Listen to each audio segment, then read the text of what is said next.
From time to time, I'll be drawn to a game through visuals alone. It doesn't happen often, but there are some games that have an art style so unique I can't help but fall in love with it from the start. That's precisely what brought me to Hauntii by Moonloop Games. From the first time I saw this beautiful adventure, I knew I was going to play it. I've been following it for over a year. You may remember it taking the number 3 slot on my most anticipated games list from earlier this year. And indeed, this game is gorgeous. The simplistic hand-drawn art gives this game so much character. Though its style is almost minimalistic, I was in love with every area, every character, and every visual in the entire game. I think the visuals are what I'm going to remember the most about this game. That's a good thing, mind you. Not only because the visuals are so marvelous, but because the rest of this game is so woefully underwhelming. I'd like to share with you my thoughts on this game, what it does well and where it falters, because I think it's both a testament to how spectacular visuals don't have to be hyper-realistic and complex, while also being a cautionary tale on what a focus on art and visuals can do to the rest of a game. So, hi, I'm Volcaronite, and today we're reviewing Hauntii, a good game's ghost. Alright, we have to start with the art and the visuals because, oh my god, look at how cute this is. I mean, look at this! Look at this! It's so adorable. The entire game is rendered in this incredibly unusual hand-drawn style. Every region is almost monochrome, but instead of being grayscale, it's got a discrete second color on the light end of the scale, and its very dark brown purple color is on the dark end. With this simple rule, every area of the game has a unique visual identity, while the entire game just looks incredibly cohesive. It's genuinely wonderful. I have a soft spot for games that feature unusual simplistic art direction. Chants of Sennaar and Indie Chamber come to mind, and Hauntii absolutely joins these ranks. But while those games' more simplistic styles are employed to ensure that puzzle solving is as central and clear as possible, Hauntii uses it to create a rich and unique world through visuals. Hauntii is a journey after death, taking place in a rendition of the afterlife that depicts it as a sprawling location called Eternity. Eternity has several awesome locations, a mystical mushroom forest, a theme park, a sprawling city. Each location is beautifully rendered and a joy to look at and experience for the first time. It's not just the locations that benefit from the art style.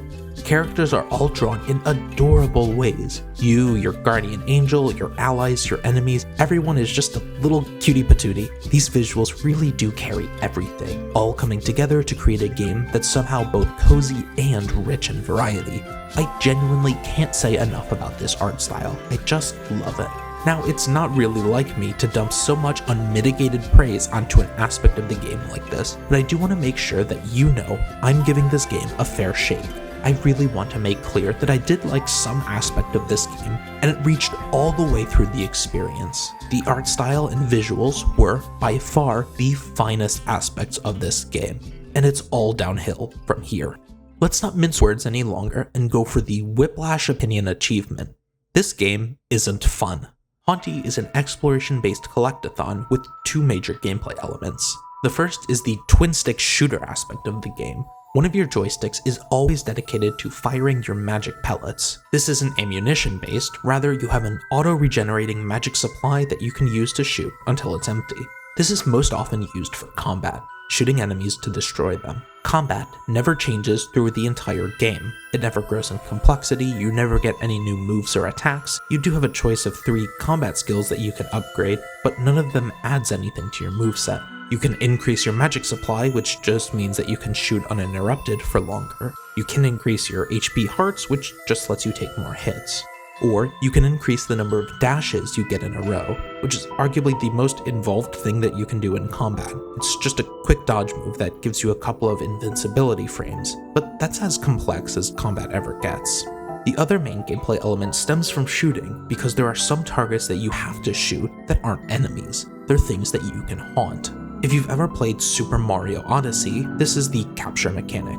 Basically, you can haunt several of the objects and creatures around the world to complete light puzzles, collect resources, or interact with the world. Here's an example from early in the game. You possess this ladybug that allows you to climb trees and float down slowly. You use it to collect some of your main collectibles, stars, and leaves.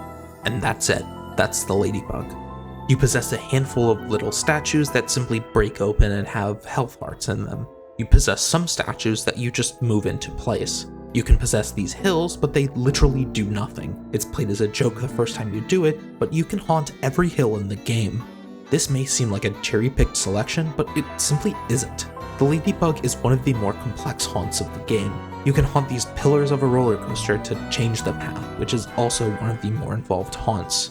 I'm saving the most sophisticated haunting for a little later, but even that is not really enough to redeem the feature. And this problem expands out beyond uninteresting hauntings because it means that time and focus was taken away from developing Hauntee's more prevalent gameplay elements like movement and combat. We already talked about combat, so we'll chat about your movement here, which is pretty bland. You move around the world at one speed for the entire game. You get a dash which you can use multiple times in a row, but that's it. You'll be using your little dash often, because your base movement speed is about half of what it should be, in my opinion. I spent most of the game searching for the sprint button, because I felt that the main character was way too slow. The game actually supports this idea. There's a handful of speed challenges that require you to pass through a series of rings in quick succession, but your walking speed is too slow. So instead, they require you to haunt environmental objects in order to get through them faster. The most egregious example is this one. You don't have to move at all, instead haunting these little paper airplane things that only move back and forth. They aren't enemies or puzzle objects or anything. They just move back and forth on a line, used by you to move fast enough to complete speed challenges. And even the art style, which I've said is the best part of the game, gets in the way of gameplay sometimes.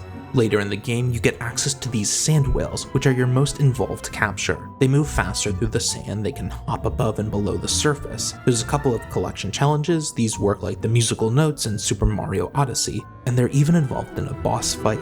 But here, the art style holds these moments back. Because of the use of only one color at a time, the simplistic line art, and an isometric camera in a 3D environment, it gets hard to parse these movements. There's a boss fight that's supposed to be super climactic against a giant sand ship where your guardian angel is about to be dragged into hell. The music is blaring, everything is circling this whirlpool into the underworld, and you're flopping above the surface. You awkwardly try and hit the ship a handful of times with your body, struggling to figure out where you are and where you're going in the meantime. It's one of the lowest moments of the game.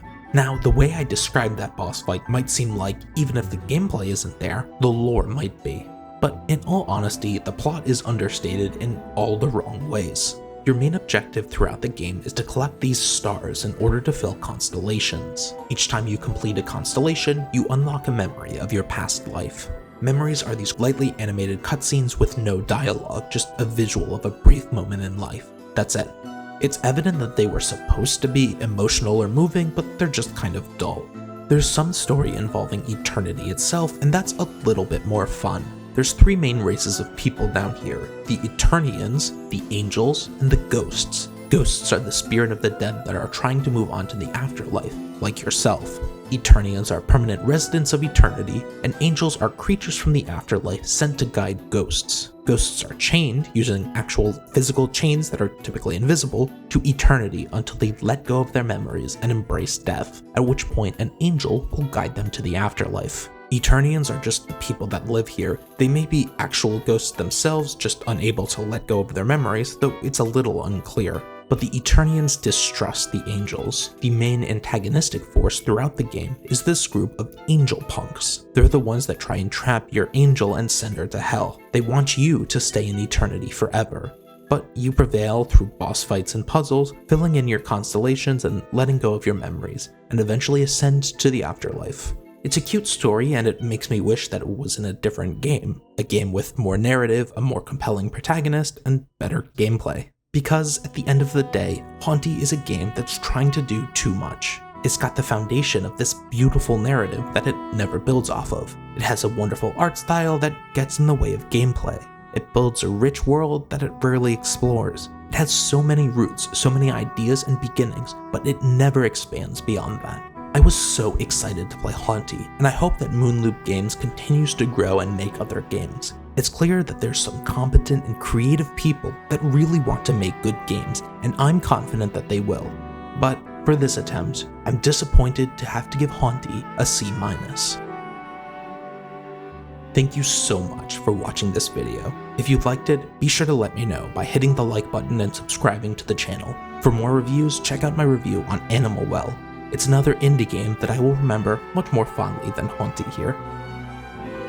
But that's all I've got for you today, so enjoy your day and take care.